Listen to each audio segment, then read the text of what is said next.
Hey friends, welcome back to Light About Loss, the podcast where grief doesn't get swept under the rug. It gets dragged out into the daylight, given a microphone and maybe a sarcastic side eye. Today, I want to talk about something I've been thinking a lot about. How trauma content tends to go viral, but grief, the real, raw, messy, ongoing part of it, people scroll right past it. Unless you package it in a trending audio and pretty lighting, then maybe it gets a second glance. So I'm calling this one Grief Isn't a Trend, but if it was, I'd be an influencer. Because let's be real, if grief was a trend, I'd have the aesthetic. The origin story, the merch, the advocacy, the journal prompts, the podcast. I mean, come on, give me the influencer deal already. But instead, people still act like grief is contagious, or worse, a buzzkill. Let's talk about what people do pay attention to. You can post about a tragedy, something shocking, dramatic, catastrophic, and it might blow up. Car crashes, natural disasters, true crime. Even your initial loss story might go viral if it's packaged with the right music, right? But when you talk about the after, the slow, painful Tuesdays where you're crying into a bag of popcorn while watching Bluey because a cartoon dog reminds you of your dead child. Crickets.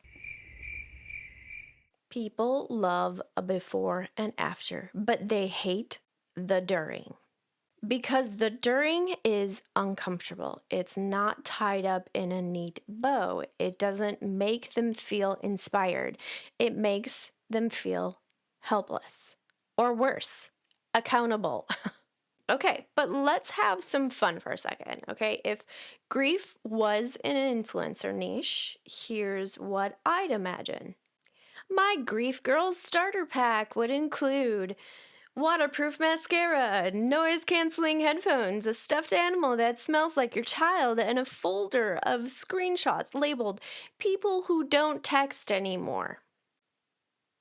Or sponsored post for tissues, mental health apps, and companies that ship sympathy cookies. Live Q&As where people ask, so, how are you still grieving? Hashtags like hashtag still sad, hashtag dead kid energy, hashtag cried in Target again. See, I'd be thriving, right? Except not really, because none of this is cute. And none of it is content I wanted to create or ever will. Now let's talk about the difference between sharing your story and being expected to perform it. There's a fine line between advocacy and exploitation. And as a bereaved parent, that line gets blurry real quick. I want to honor my daughter. I want to raise awareness. I want to help people feel less alone. But I also don't want to become someone's tragic inspiration fix. There's this thing I call grief porn, in quotations, where people consume your pain in bite-sized emotional hits, but have no interest in walking with you through it. They want the headline, not the healing. It's exhausting because I didn't sign up to be a content creator for grief. I signed up to be a mom. And now I have to turn my story into something palatable just so people will listen? Here's the thing. Telling the truth about grief comes at a cost. You risk being unfollowed and avoided and told you're too much. You risk people thinking you're stuck or that you haven't moved on. But let me be very clear. Telling the truth is how we heal. It's how I've done some healing. Grief doesn't end. It changes. It evolves. And if I have to show up every week and say that in slightly different ways until people get it, then I will.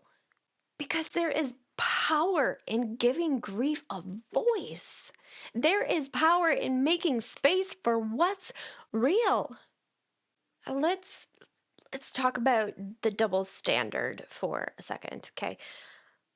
People will post about their dog dying and get 400 comments, but mention your child who passed and you can feel the tension in the room shift.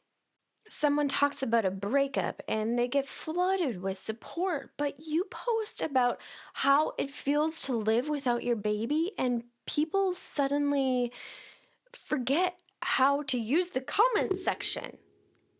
Let's call that what it is: discomfort, and maybe even a little grief illiteracy. Illiteracy. Okay, I'm not saying we should all wallow in sadness. I'm saying we should get better at sitting with people in their pain instead of trying to scroll past it. So, why do I keep posting? Why do I keep podcasting, sharing, storytelling, even when it's hard and awkward and sometimes gets fewer likes than a salad recipe? Because someone out there needs it. Because there's a mom who just lost their baby and thinks she's the only one crying in the Target parking lot. Because someone just got told to move on and they need to hear that grief doesn't have a deadline. Because our stories deserve to be heard, even if they make people uncomfortable. If grief was a trend, I'd be an influencer. But since it's not, I'll just keep being loud about it instead. So here's my call to action.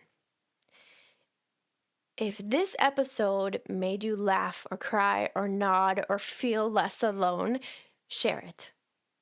Leave a review, follow the show, leave a comment, tag me out loud about loss on Instagram.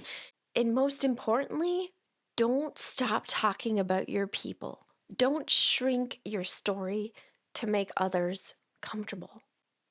Grief may not be trending, but we're not going quiet.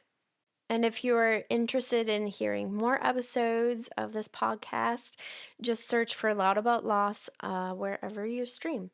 Thanks for being here. I'll see you next time on Loud About Loss.